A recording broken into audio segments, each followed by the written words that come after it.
श्रीमद् भागवतम प्रथम स्कंद भागवत संदेश। कृष्ण कृपा मूर्ति श्री श्रीमदेसी भक्ति वेदांत स्वामी प्रभुपाद संस्थापकाचार्य अंतर्राष्ट्रीय कृष्ण भावनामृत संघ। श्रीमद् भागवतम भारत के समस्त वाङ्मय में श्रीमद् भागवतम को एक दार्शनिक तथा साहित्यिक महाकाव्य का प्रमुख स्थान प्राप्त है। भारत का कालातीत ज्ञान प्राचीन संस्कृत ग्रंथ वेदों में विभक्त हुआ है, जो मानव ज्ञान के समस्त क्षेत्रों का संस्पर्श करता है। प्रारंभ में वेदों की मौखिक परंपरा थी, जिन्हें ईश्वर के साहित्यिक अवतार श्री वासुदेव ने लिखित रूप प्रदान किया। वेदों का संग्रह कर लेने के बाद श्री व्यासदेव ने अपने गुरु की प्रेरणा से वेदों के सार को श्रीमद् भागवतम के रूप में प्रस्तुत किया। श्रीमद् भागवतम वैदिक साहित्य रूपी वृक्ष का परिपक्व फल है कहा जाता है और यह बौद्धिक ज्ञान का अत्यंत महत्वपूर्ण तथा प्रामाणिक भाष्य है।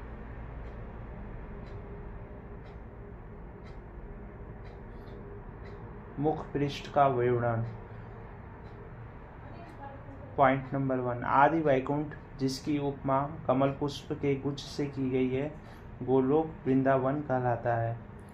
यह आदि पुरुष भगवान श्री कृष्ण का धाम है। पॉइंट नंबर 2, इस आदिलोक गोलोक से ब्रह्म ज्योति नामक तेज की किरण निकलती है, जो निर्विशेषवादियों का चरम लक्ष्य है। पॉइंट नंबर 3, इस असीम ब्रह्म ज्योति के भीतर उसी तरह से अनेक वैकुंठ लोक हैं, जिस तरह भौतिक ब्रह्मांडों की शिव किरणों के भीतर असंख्य लोक हैं। इन वैकुंठ लोकों में भगवान श्री कृष्ण के स्वांशों का प्राधान्य है और वहाँ के निवासी जीवन मुक्त व्यक्ति हैं। ये सभी चतुर्भुज हैं, वहाँ पर भगवान नारायण के नाम से विख्यात हैं और ये लोग वैकुंठ कहलाते हैं। पॉइंट नंबर 4, कभी कभी ब्रह्म ज्योति के आध्यात्मिक आकाश के एक कोने में बादल छा जाते हैं, तो इस प्रकार से आच्छादित अंश महत तत्व कहलाता है। तब महाविष्णु के अंश रूप में भगवान महत तत्व के भीतर ही जल में शयन करते हैं। यह जल कारण जल कहलाता है। पॉइंट नंबर 5, जब श्री भगवान इस कारण जल में सोते रहते हैं, तो उनकी श्वास में असंख्य ब्रह्मांड उत्पन्न होते हैं। ये तैरते ब्रह्मांड कारण जल में यत्र तत्र बिखरे रहते हैं।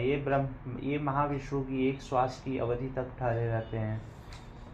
पॉइंट नंबर 6, यही महाविष्णु पुनः गर्भोदकशायी विष्णु के रूप में प्रत्येक ब्रह्मांड में प्रविष्ट कर जाते हैं और शेष शैया पर गर्भ सागर में शयन करते हैं। उनकी नाभि से कमल नाल फूट पड़ता है और कमल पर ब्रह्मांड के स्वामी ब्रह्मा का जन्म होता है। ब्रह्मा अपनी इच्छा से विभिन्न प्रकार के जीवों को उत्पन्न करते हैं। वे सूर्य, चंद्र तथा अन्य देवताओं को भी उत्पन्न करते हैं। पॉइंट नंबर 7, प्रत्येक ब्रह्मांड के केंद्र में सूर्य स्थित रहता है। यह संपूर्ण ब्रह्मांड पर प्रकाश तथा उष्मा को बिखेरता है। महत तत्व के भीतर लाखों करोड़ों ब्रह्मांडों में लाखों करोड़ों सूर्य होते हैं। चूंकि सारे ब्रह्मांड अंधकारमय होते हैं, अतः सूर्यों तथा चंद्रमाओं की आवश्यकता पड़ती है। सारे वेद हमें अंधकारमय ब्रह्मांडों से निकाल कर ब्रह्म ज्योति के तेज में जाने का आदेश देते हैं। पॉइंट नंबर 8, यह ब्रह्म ज्योति प्रकाशमान वैकुंठ लोगों के फल स्वरूप है, जिनमें सूर्य, चंद्रमा या बिजली की आवश्यकता नहीं पड़ती। श्रीमद् भागवतम का अनुशीलन परम लोक गोलोक वृंदावन पहुँचने में सहायक है। इसका द्वार हर एक के लिए खुला रहता है। मनुष्य जीवन इसी विशेष उद्देश्य के लिए, क्योंकि यही सर्वोच्च सिद्धि है। श्री श्री गुरु गौरांगो जयते। कृष्ण दैपायन व्यासकृत श्रीमद् भागवतम। कृष्णे स्वधामो भगते धर्म ज्ञानाद्भि सह कलौ नष्ट दशामेश पुराणा को धुनोदित। श्रीमद् भागवतम 1.3.43। श्रीमद् भागवतम प्रथम स्कंद सृष्टि। संपूर्ण प्रथम स्कंद मूल संस्कृत पाठ, शब्दार्थ, अनुवाद तथा विस्तृत तात्पर्य सहित। कृष्ण कृपा मूर्ति श्री श्रीमद् अभय चरणारविंद भक्ति वेदांत स्वामी प्रभुपाद संस्थापकाचार्य अंतर्राष्ट्रीय कृष्ण भावनामृत संघ। पूज्य गुरुदेव श्री प्रभुपाद भक्ति सिद्धांत स्वामी सरस्वती गोस्वामी महाराज को उनके तिरोधान दिवस के 26वें वार्षिकोत्सव पर सादर समर्पित। वे अपने दिव्य उपदेशों के द्वारा सदा अमर हैं एवं अनुयायी गण सदा उनके साथ रहते हैं।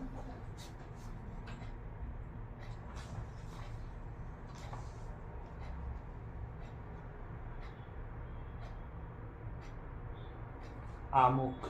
हमें मानव समाज की वर्तमान आवश्यकता का ज्ञान अवश्य होना चाहिए। और यह आवश्यकता क्या है? मानव समाज अब किसी देश विशेष या जाति विशेष की भौगोलिक सीमाओं से बंधा हुआ नहीं है। यह मध्य युग की अपेक्षा अधिक व्यापक है और विश्व का झुकाव अब एक राज्य या एक मानव समाज की सार्वभौम प्रवृत्ति की ओर जाता हुआ दिखता है। श्रीमद् भागवतम के अनुसार आध्यात्मिक साम्यवाद के आदर्श समग्र मानव समाज पर, अथवा कहना चाहें तो न्यूनाधिक जीवात्माओं की समग्र शक्ति पर आधारित है। महान विचारक इसे सफल आदर्शवाद बनाने की आवश्यकता का अनुभव करते हैं। श्रीमद् भागवतम द्वारा मानव समाज की इस आवश्यकता की पूर्ति हो सकेगी। अतः इसका शुभारंभ वेदांत दर्शन के सूत्र जन्मादर्श्य यतः से होता है, जिससे सामान्य हित के आदर्श की स्थापना हो सके। इस समय मानव समाज विस्मृति के अंधकार में नहीं है। इसने समग्र विश्व में भौतिक सुविधाओं, शिक्षा तथा आर्थिक विकास के क्षेत्र में तेजी से प्रगति की है, किंतु इस समाज के विराट वपु में कहीं न कहीं कुछ चुभन है, जिससे छोटी छोटी बातों पर भी व्यापक रूप से संघर्ष हो रहे हैं। अतः ऐसे दिशाबोध की आवश्यकता है जिससे सामान्य हित के लिए मानवता, शांति, मैत्री तथा समृद्धि के क्षेत्रों में एक हो सके। श्रीमद् भागवतम से इस आवश्यकता की पूर्ति होगी, क्योंकि यह समग्र मानव समाज के पुनः आध्यात्मिकरण हेतु एक सांस्कृतिक भेंट है। श्रीमद् भागवतम का पठन पाठन विद्यालयों तथा महाविद्यालयों में भी होना चाहिए, क्योंकि महान छात्र भक्त प्रहलाद महाराज ने समाज के आसुरी स्वरूप को बदलने हेतु श्रीमद् भागवतम 7.6.1 से 1 में इसकी संस्तुति की है। कौमार आचरेत प्रागो धर्मान भागवतन्य दुर्लभम मानुषम जन्म तदप्य ध्रुवम तर्दनम। मानव समाज में जो विषमता व्याप्त है, उसका मूल कारण विश्वविहीन सभ्यता में सिद्धांतों का अभाव है। परमेश्वर अर्थात सर्वशक्तिमान विद्यमान है, जिनसे प्रत्येक वस्तु का उद्भव होता है, जिनके द्वारा सबका पालन होता है और जिनमें विश्रांति हेतु सबका विलय होता है। भौतिक विज्ञान ने सृष्टि के परम स्रोत के अन्वेषण खोज हेतु जो प्रयास किए हैं वे अपर्याप्त हैं, किंतु तथ्य यही है कि जो भी अस्तित्व में है उस प्रत्येक वस्तु का एक परम स्रोत है, और इस परम स्रोत की व्याख्या सुंदर श्रीमद् भागवतम में तर्क युक्त में प्रामाणिक रूप से की गई है।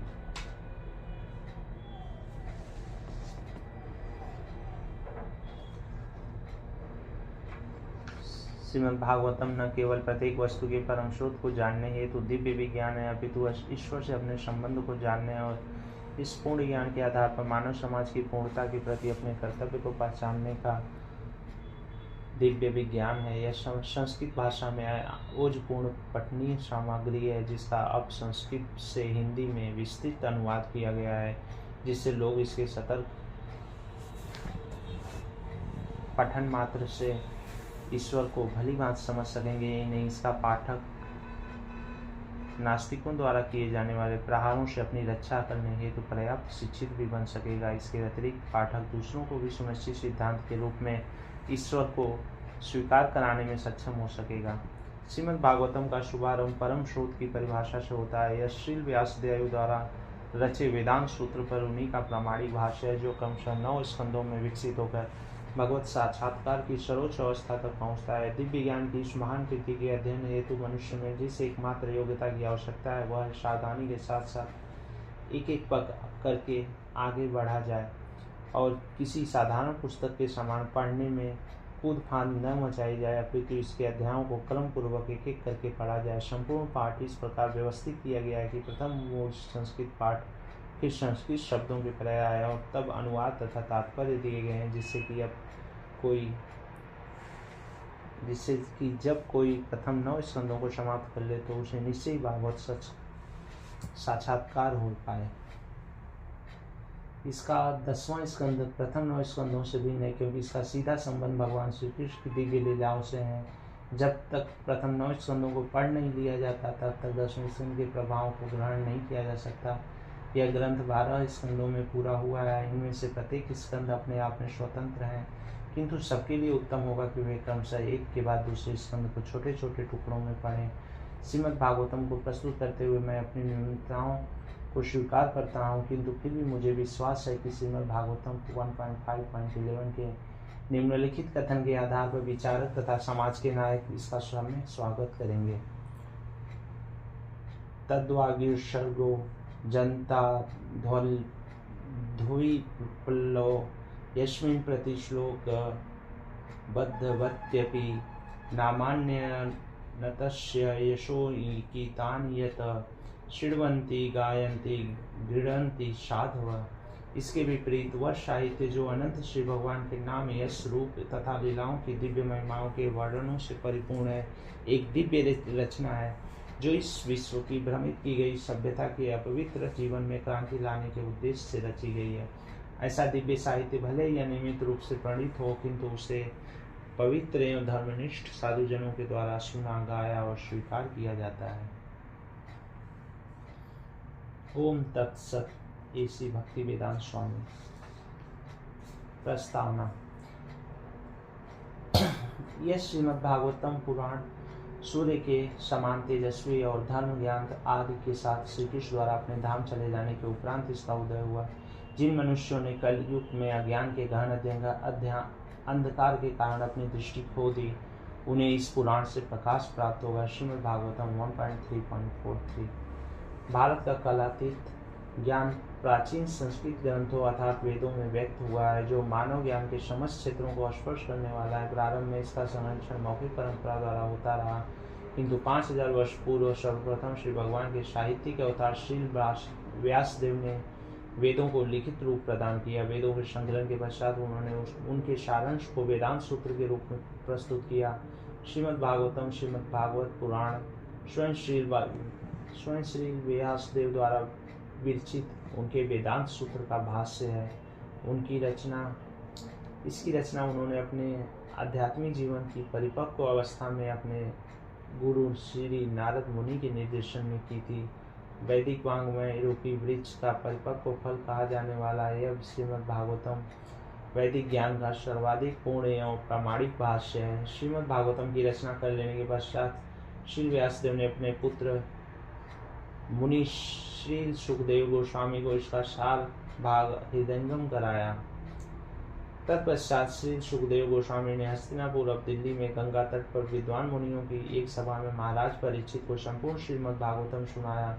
महाराज परीक्षित संपूर्ण संसार के चक्रवर्ती सम्राट और एक राज ऋषि थे। उन्हें जब सचेत किया गया कि एक सप्ताह में उनकी मृत्यु हो जाएगी, तो उन्होंने अपना संपूर्ण साम्राज्य त्याग दिया और आमरण उपवास करने तथा आध्यात्मिक ज्ञान की प्राप्ति करने हेतु गंगा नदी के तट पर चले गए।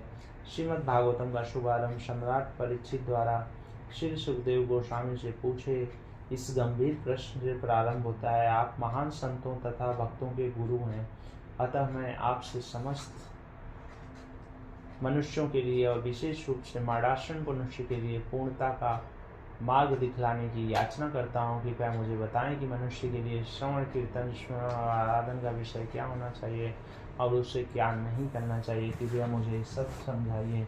महाराज परीक्षित द्वारा पूछे गए इस प्रश्न तथा अनेक प्रश्न जो आत्मा की प्रकृति से लेकर ब्रह्मांड की उत्पत्ति के विषय तक से संबंध रखते हैं, उनका श्री सुखदेव गोस्वामी ने जो उत्तर दिया उसे ऋषियों की सभा राजा की मृत्यु पर्यंत 7 दिनों तक मंत्रमुग्ध होकर सुनती रही। जब श्री सुखदेव गोस्वामी ने श्रीमद् भागवतम की कथा को प्रथम बार सुनाया, तब श्री सूत गोस्वामी जो वहीं उपस्थित थे, उन्होंने नैमिषारण्य के वन में ऋषियों की एक सभा में उसी कथा को पुनः सुनाया। जन साधारण के आध्यात्मिक कल्याण की इच्छा से सभी ऋषिगण आरंभ होने वाले कलयुग के दुष्प्रभावों के निवारण हेतु दीर्घकालीन यज्ञ सत्रों का अनुष्ठान करने के लिए एकत्र हुए थे। जब इन ऋषियों ने प्रार्थना की कि श्री सूत गोस्वामी वैदिक ज्ञान का सार कह सुनाए, तो उन्होंने अपनी स्मृति से श्रीमद् भागवतम के सभी 18,000 श्लोक सुना दिए, जिन्हें श्री सुखदेव गोस्वामी ने महाराज परीक्षित को सुनाया था। श्रीमद् भागवतम का पाठक वस्तुतः महाराज परीक्षित द्वारा पूछे गए प्रश्नों के श्री सुखदेव गोस्वामी द्वारा दिए गए उत्तर श्री सुख गोस्वामी के मुख से सुनता है। कहीं कहीं श्री सुख गोस्वामी नैमिषारण्य में एकत्र साधुओं के प्रतिनिधि शौनक ऋषि द्वारा पूछे गए प्रश्नों के सीधे उत्तर देते हैं। इस प्रकार एक साथ दो प्रकार के संवाद सुनने को मिलते हैं, एक गंगा तट पर महाराज परीक्षित तथा श्री सुखदेव गोस्वामी के बीच, और दूसरा नैमिषारण्य में श्री सुत गोस्वामी तथा वहाँ एकत्रित साधुओं के प्रतिनिधि शौनक ऋषि के बीच हुए संवाद। यही नहीं, बीच बीच में श्री सुखदेव गोस्वामी महाराज परीक्षित को उपदेश देते हुए ऐतिहासिक घटनाओं का भी वर्णन करते रहते हैं। वे उन विस्तृत दार्शनिक चर्चाओं का विवरण भी प्रस्तुत करते हैं जो मैत्रेय मुनि तथा उनके शिष्य विदुर जैसे महात्माओं के बीच हुई। श्रीमद् भागवतम की इस ऐतिहासिक पृष्ठभूमि को समझ लेने पर पाठक इसमें आए हुए संवादों के मिश्रण तथा विभिन्न स्रोतों से आई हुई घटनाओं को सरलता से समझ लेगा। क्योंकि मूल पाठ में दार्शनिक साहित्य या ज्ञान ही महत्वपूर्ण है, कालक्रमिकता नहीं, अतः केवल श्रीमद् भागवतम की विषय वस्तु के प्रति ही सचेत रहने की आवश्यकता है, जिससे इसके गहन संदेश का रसास्वादन पूर्णतया किया जा सके। इस